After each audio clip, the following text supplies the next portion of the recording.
Olá, irmãos, muito bom dia. Mais um domingo na presença do Senhor. Estamos aqui estudando esse maravilhoso tema que é a vida de Paulo e as doutrinas que o apóstolo Paulo nos deixou. Estamos mais um domingo separados, mas juntos, não apenas no vídeo ou na transmissão da internet, mas sobretudo pela ação do Espírito Santo que está comigo, está com os irmãos, está com as irmãs, todos nos conectando ao Senhor e que nos faz também receber e experimentar muitas bênçãos espirituais. Parafraseando um vídeo do pastor Ed Nekiewicz, que ele disse que nesse tempo, os templos estão fechados, mas a igreja está aberta. Que interessante, né? Os templos estão fechados, mas a igreja está aberta. E na sua reflexão ele fala que, como triste, né? São aquelas pessoas e aquelas igrejas que vivem do templo e não vivem da igreja. Então que a gente possa refletir e possa pedir ao Senhor orientação para esses tempos em que os tempos estão fechados, mas que a gente possa estar sempre aberto um ao outro e aberto também com o Senhor para receber as suas bênçãos. O tema da lição de hoje, não as obras, e sim a graça, tem como texto bíblico Efésios 2, 8 e 9. E seguindo a orientação da revista, a gente vai estudar hoje sobre a questão da lei e da graça. E vamos continuar nesse estudo das doutrinas. Semana passada falamos sobre a universalidade da obra de Cristo. E hoje vamos discutir essa questão da salvação pela lei, pelas obras, ou salvação pela graça. O texto de Efésios 2, 8 e 9 nos diz o seguinte: porque pela graça sois salvos, mediante a fé, e isso não vem de vós, é dom de Deus, não de obras, para que ninguém se glorie. Eu gostaria de a gente estar abordando nesse estudo a partir de 3 temas. E gostaria de dividir nossa lição em 3 tópicos para a gente chegar a uma compreensão a essa questão de obras ou fé, obras ou graça. Então eu gostaria que a gente começasse estudando na primeira parte sobre o amor de Deus. O que é o amor de Deus? Na segunda parte, sobre a graça de Deus. E o que é a graça de Deus? E na terceira e última parte, vamos falar sobre fé versus lei, fé versus obra. Uma coisa que eu gostaria de destacar aqui nesse estudo é que nós vamos usar muito a palavra homem, mas eu quero desde já estar usando esse termo não no sentido de homem gênero masculino, sexo masculino. Eu estou querendo me referir, quando eu falo a palavra homem, eu estou me referindo à palavra humanidade, a todos nós, homens e mulheres. Então, para não ficar homens e mulheres, a gente vai sintetizar a palavra humanidade e vou usar o termo homem. Deus criou o homem, sabendo que Ele criou a humanidade. Então, o nosso primeiro tópico é o amor de Deus. O que o amor de Deus tem a ver com a graça e tem a ver com as obras? O que você quer dizer com esse amor de Deus, José? Qual é a primeira noção, o primeiro princípio que a gente tem que observar aqui? Eu gostaria de ler alguns textos no livro de Salmos, especificamente os Salmos. Salmo 3, versículo 8. Você também pode abrir na sua casa e acompanhar a nossa leitura. Salmo 3, versículo 8. Nos diz o seguinte, a palavra de Deus. Salmo 3, 8.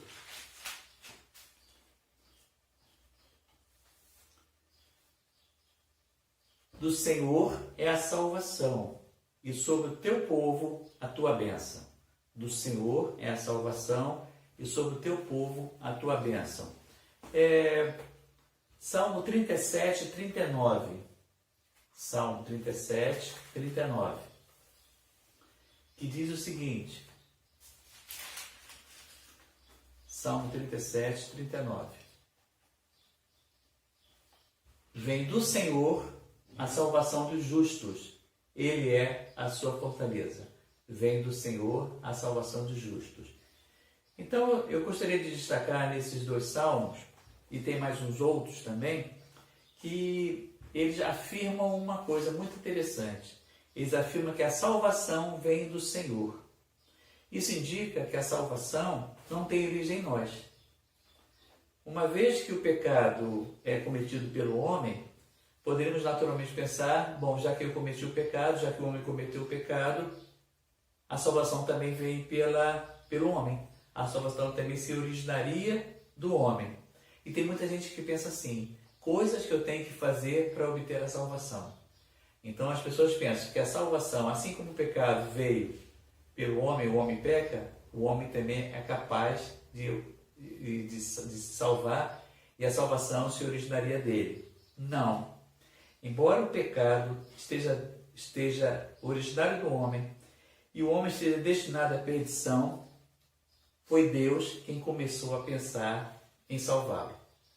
Deixa eu te fazer algumas perguntas. Por que Deus está interessado em salvar o homem? Por que Ele quer salvar?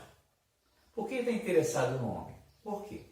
Por que você acha que Deus iniciou esse pensamento, essa ideia da nossa salvação? Mesmo sabendo que nós pecaríamos e pecamos. Por quê? O que você me diria?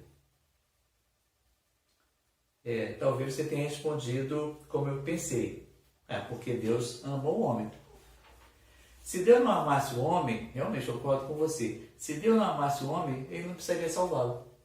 O Evangelho é pregado por causa desses dois motivos, que são dois fatos que são os maiores fatos do universo. Primeiro, que Deus ama o homem, e segundo, que o homem pecou. Então esses dois fatos, eles movem o Evangelho. São os dois fatos mais enfatizados na Bíblia. De Gênesis e Apocalipse, nós temos que Deus ama o homem e que o homem pecou. 1 João 4,16 nos fala uma coisa muito interessante. 1 João 4,16. Vamos lá para o finalzinho da Bíblia agora. 1 João 4,16.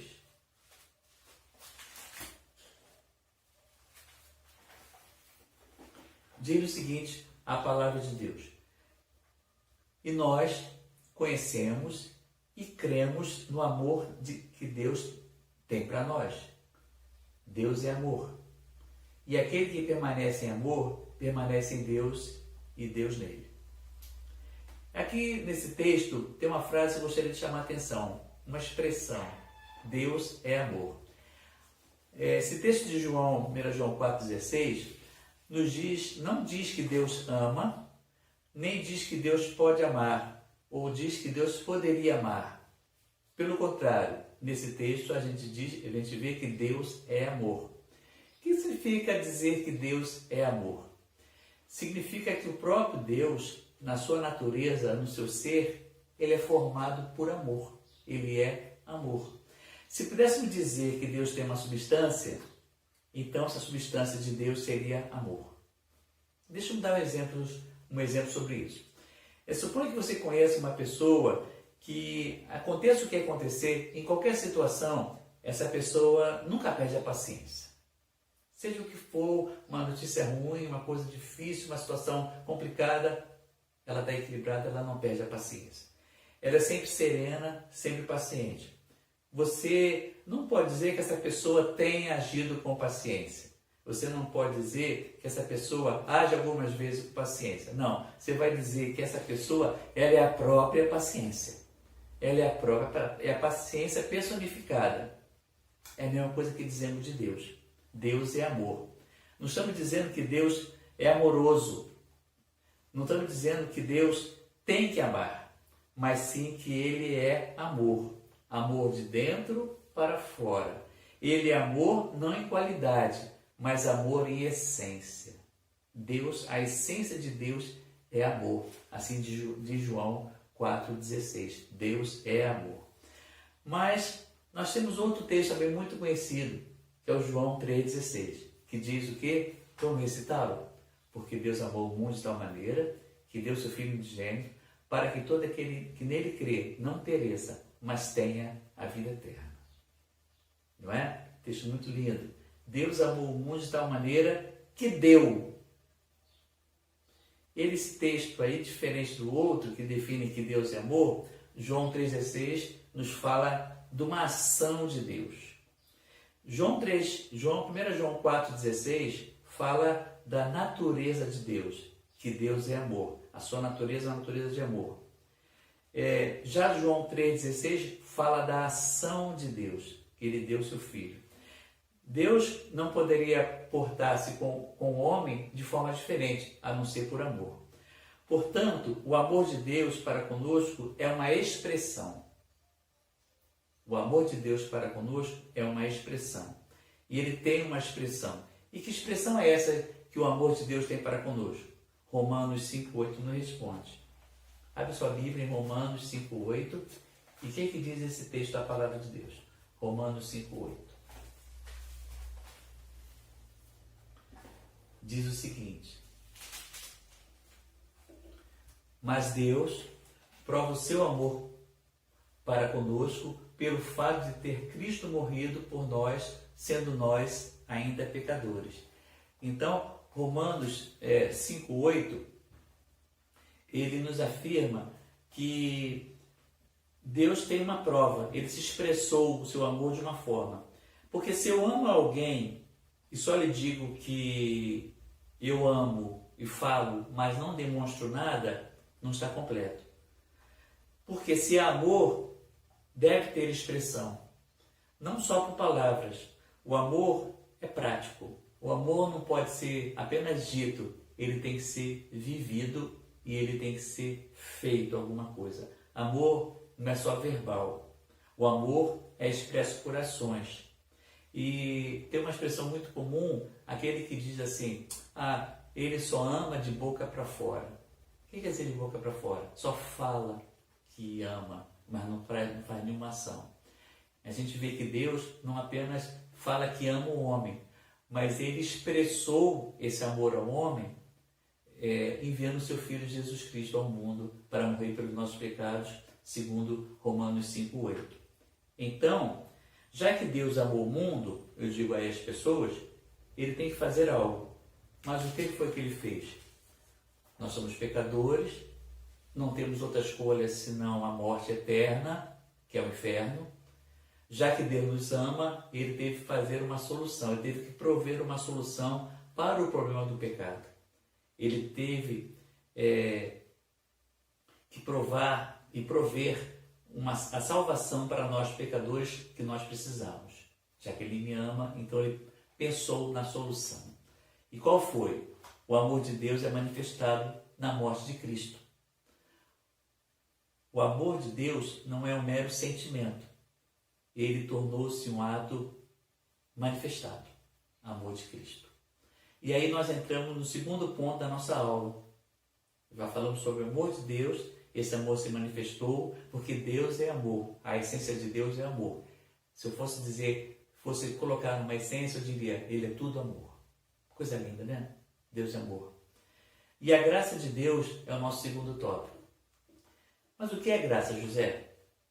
O que é a graça de Deus? Tem uma definição muito simples, né, que diz: graça é um favor não merecido. E por aí que nós vamos caminhar. Quando o amor é expresso, torna-se graça. Graça é o amor expresso. O amor é algo em Deus. Mas quando esse amor vem a você, torna-se graça. Deus é amor, é algo abstrato.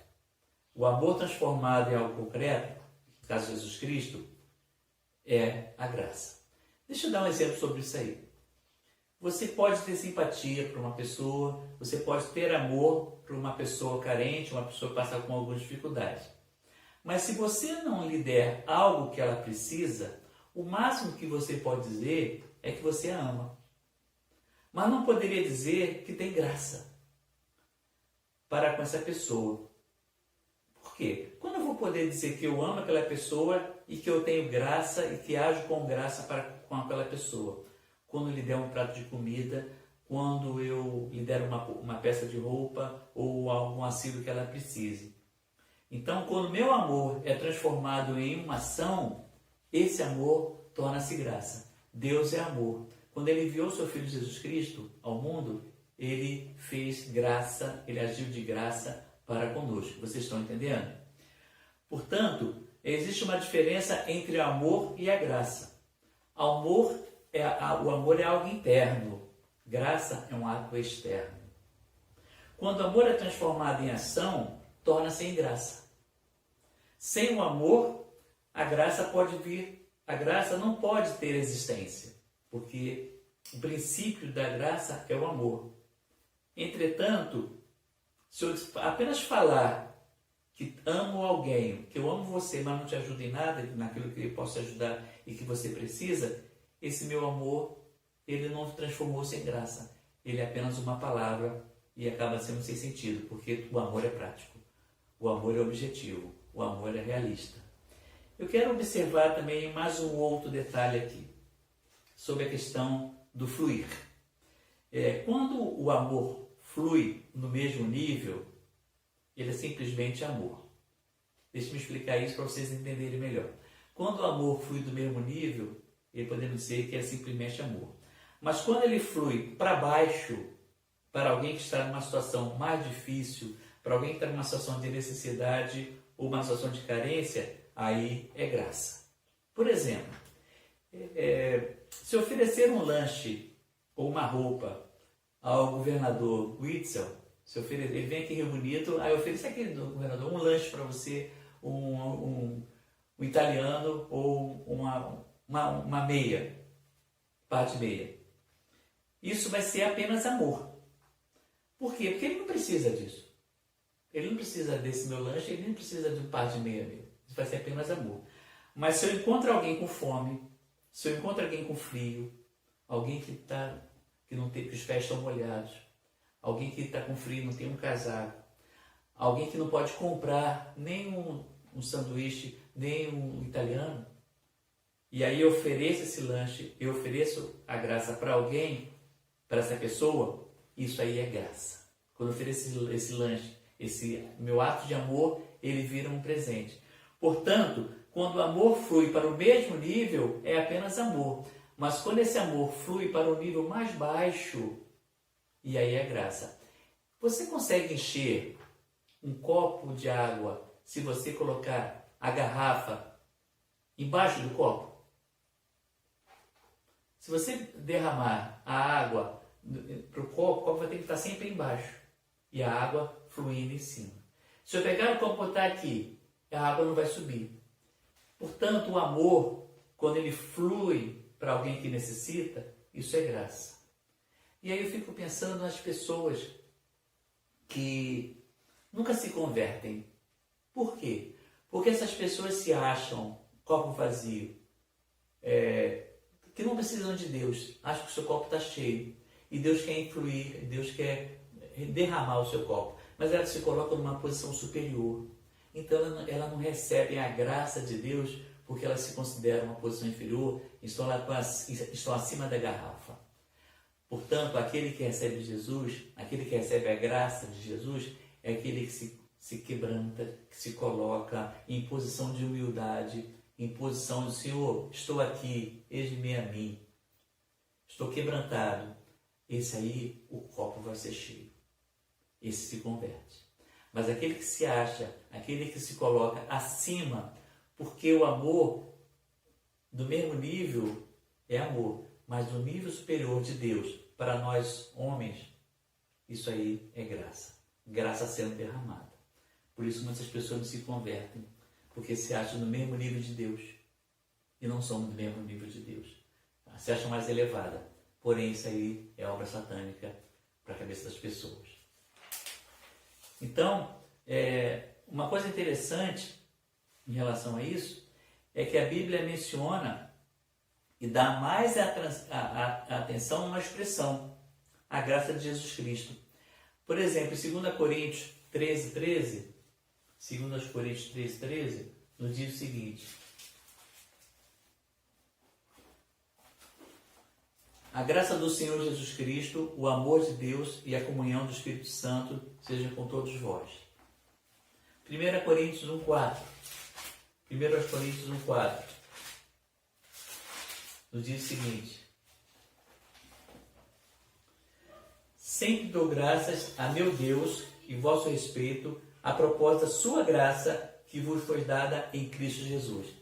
Então a Bíblia ela vai usar essa expressão graça do Senhor Jesus Cristo em muitos capítulos. Vamos ter pouco capítulo com a graça de Deus. Nós vamos ter o amor de Deus. O amor de Deus aparece muito, aparece bem mais. E aí, a graça de Jesus Cristo, eu pelo menos anotei 5 versículos. Esses 2 que eu li, 2 Coríntios 13, 1 Coríntios 1, 14, Gálatas 1, 18, Filipenses 4, 23, 1 Tessalonicenses 5, 28, 2 Tessalonicenses 3, 18, todos eles, e mais uns outros, falam da graça do nosso Senhor Jesus Cristo. Porque a ênfase da Bíblia está no amor de Deus e está na graça do Senhor Jesus Cristo. Porque foi o Senhor Jesus Cristo quem cumpriu a salvação. Foi Ele quem concretizou o amor e efetuou a graça de Deus. Quando Jesus veio ao mundo, Ele tornou-se graça de Deus para todos nós. E aí nós vamos para o nosso último tópico. Eu quero falar da fé versus lei e graça. Já vimos que tudo que o homem tem para apresentar é sobre o pecado.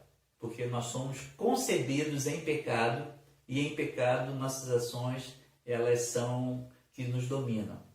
Também vimos que Deus realizou por seu amor e nos concedeu a graça por Jesus Cristo. Vimos que Deus cumpriu a justiça, que levou o Senhor Jesus a morrer e a ressuscitar por nós. E ainda, Ele enviou o Espírito Santo para nos convencer, nos iluminar e dar força para aceitarmos a obra de Deus em Jesus. Então, o que deve o homem fazer para ser salvo? Essa é a grande questão. Visto que Deus completou toda a sua obra, Deus fez tudo. Ele enviou Jesus e ainda enviou o Espírito Santo para nos convencer do nosso pecado, da nossa justiça e do juízo. O que nos resta fazer? Ele colocou a sua obra concluída diante dos homens, para que eles façam a sua escolha. Então, é como ele fala assim: José, a obra está pronta, você tem que fazer uma escolha. Qual a escolha? Aceitar ou rejeitar. A única decisão que eu tenho que fazer é essa. Não faço mais nada. Nada que eu faça vai adquirir minha salvação, a não ser aceitar ou rejeitar aquilo que Deus fez para nós em nosso favor. Mas se eu aceito, eu digo, eu aceito, Senhor, mas existe uma condição. E essa condição é eu acreditar nisso tudo que Deus fez. Isso chama-se fé. Todos que leem a Bíblia sabem que a condição para a salvação é a fé, porque sem fé é impossível agradar a Deus. Não há outra condição senão a fé. O homem pensa que deve fazer algo para que seja salvo. Muitas pessoas achando isso, muitas religiões e igrejas que defendem isso. Não se precisa fazer alguma coisa para ser salvo. Contudo, a Bíblia nos mostra que há uma única condição para a salvação, é aceitar pela fé. E aí, é isso aí que nos mostra o nosso texto básico da lição de hoje, Efésios 2, 8 e 9, que diz o seguinte: porque pela graça sois salvos, mediante a fé, e isso não vem de vós, é dom de Deus. E não as obras, para que ninguém se glorie. Portanto, Efésios 2, 8 e 9, ele nos dá que a única condição é pela salvação. Apóstolo Paulo também nos apresenta que fora a fé não há outra condição. Em outro texto de Romanos, agora sim, Romanos 10, e outro texto de Apóstolo Paulo, agora no livro de Romanos, ele nos fala sobre isso. Romanos 10, 9 e 10. Romanos 10, 9 e 10. Diz o seguinte: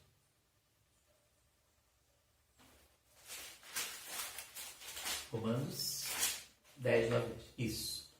Se com tua boca confessares Jesus como Senhor, e em teu coração creres que Deus ressuscitou dentre os mortos, serás salvo. Porque com o coração se crê para a justiça, e com a boca se confessa a respeito da salvação. Maravilhoso. Olha que coisa clara, apóstolo Paulo nos falando. Porque se a gente confessar com a boca, se a gente falar com a boca e com o coração crer, nós seremos salvos. porque com o coração se crê para a justiça e com a boca confessa a respeito da salvação. Então, a gente vê que essa expressão, o homem crê e será salvo e terá vida eterna, ela aparece na Bíblia em vários textos, e um comentarista que eu estudei, ele disse que ela aparece 115 vezes, essa expressão, que quando o homem crê, ele é salvo e tem a vida eterna. E em todas essas ocorrências, essas 115 vezes, não existe nenhuma outra condição adicionada. Nada é adicionado a isso. É apenas essa expressão. Crê, é salvo, tem a vida eterna. Portanto, do ponto de vista de Deus, não há outra condição para a salvação, além do crer. Então você pode me perguntar, José, se Deus nos deu esse presente, então para que a lei? Para que serviria a lei? Porque Deus deu a lei aos homens. Não seria para elas, pela lei, justificar quem obedecesse? Não seria essa obediência da lei? Seria a salvação? Para que serve a lei? A própria Bíblia nos responde isso. Romanos 5, 13 e 14. Romanos 5, 13 e 14. Nos diz o seguinte: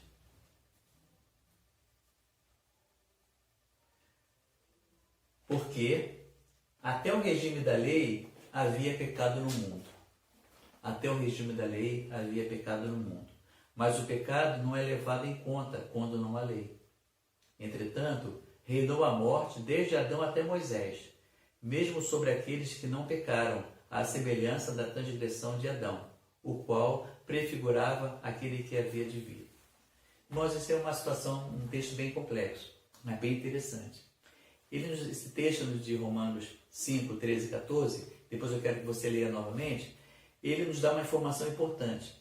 Ele diz que de Adão até Moisés, o homem tinha pecados. Sim, pecou, mas não havia qualquer transgressão.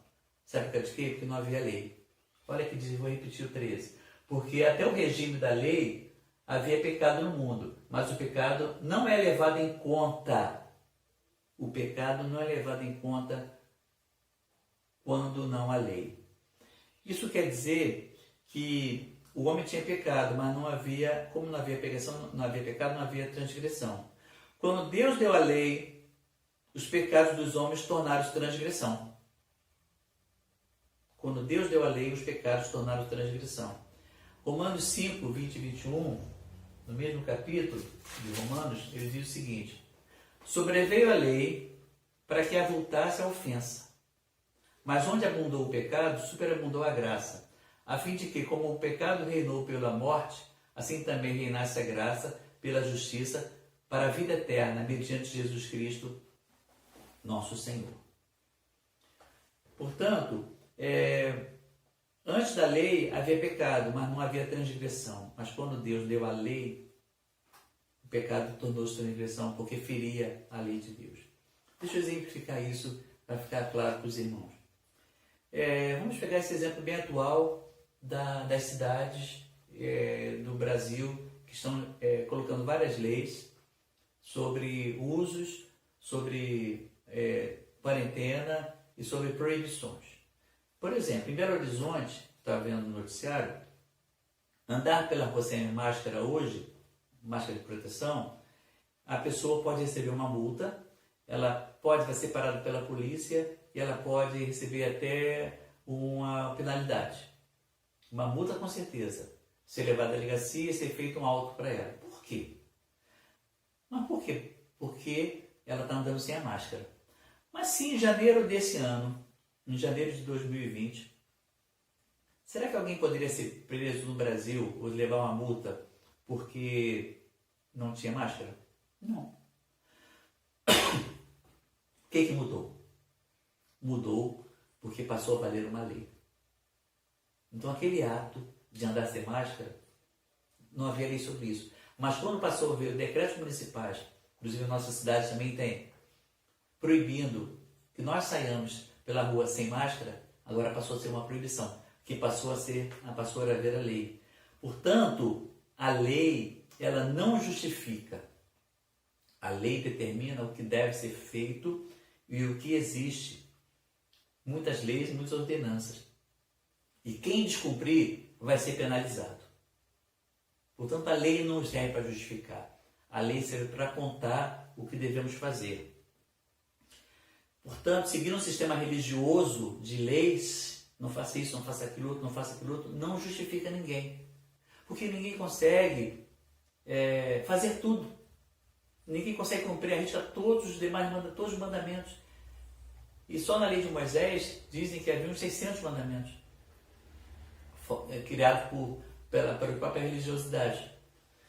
Romanos 3, 19 a 20 me fala uma coisa bem interessante. Romanos 3, 19 a 20. Ora, sabemos que tudo que a lei diz, aos que vivem na lei, o diz, para que se cale toda a boca e todo mundo seja culpável perante Deus.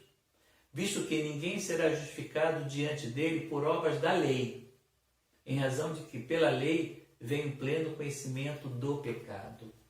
Então a lei nos justifica, a lei serve para mostrar que eu tenho pecado. Ela aponta a minha transgressão, ela aponta o pecado. A lei não salva ninguém. Então aqueles que vivem no sistema religioso para cumprir votos, para cumprir ritos, é a lei, não está se auto-justificando. Portanto, meus queridos, a salvação, ela é um presente, ela não é uma recompensa. Porque se fosse pela lei seria recompensa, mas a salvação é um presente, porque Deus sabia que ninguém poderia cumprir, se não fosse por Ele, todos os requisitos. Por isso que Ele enviou Jesus, porque Jesus cumpriu todos os requisitos da lei, porque Ele era o Filho de Deus. Portanto, a salvação, ela é um presente. Nós somos salvos não porque pelo que eu sou, nem pelo aquilo que eu faço, mas eu sou salvo pelo que Cristo fez e pelo que Ele faz até hoje. Nossa salvação é um presente. É pura manifestação do amor de Deus. Por isso, Efésios 2, 8 e 9 diz: pela graça sois salvos, por meio da fé. A salvação é pela graça de Deus, mas é necessário a nossa fé. Mas não é qualquer fé, mas é a fé em Cristo. Não é fé nos santos, não é fé em si mesmo, não é fé em pastores, não é fé em igrejas, não é fé em ritos, mas exclusivamente a fé em Cristo. E concluindo, eu quero ler o último texto desta manhã para fechar a nossa lição, para fechar essa questão da fé ou obras, fé ou lei. Romanos 10, 2 e 4 diz o seguinte, Romanos 10, 2 e 4.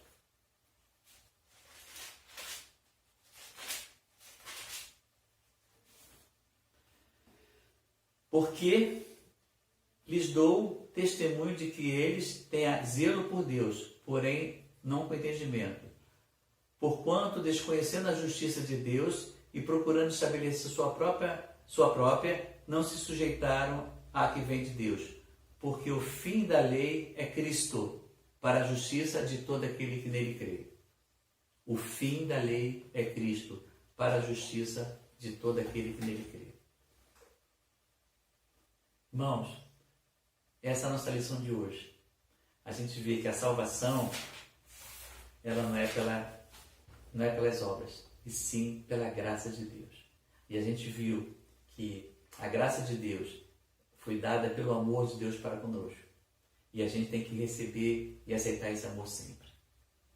Tenham todos um bom domingo. Mais uma vez, muito obrigado.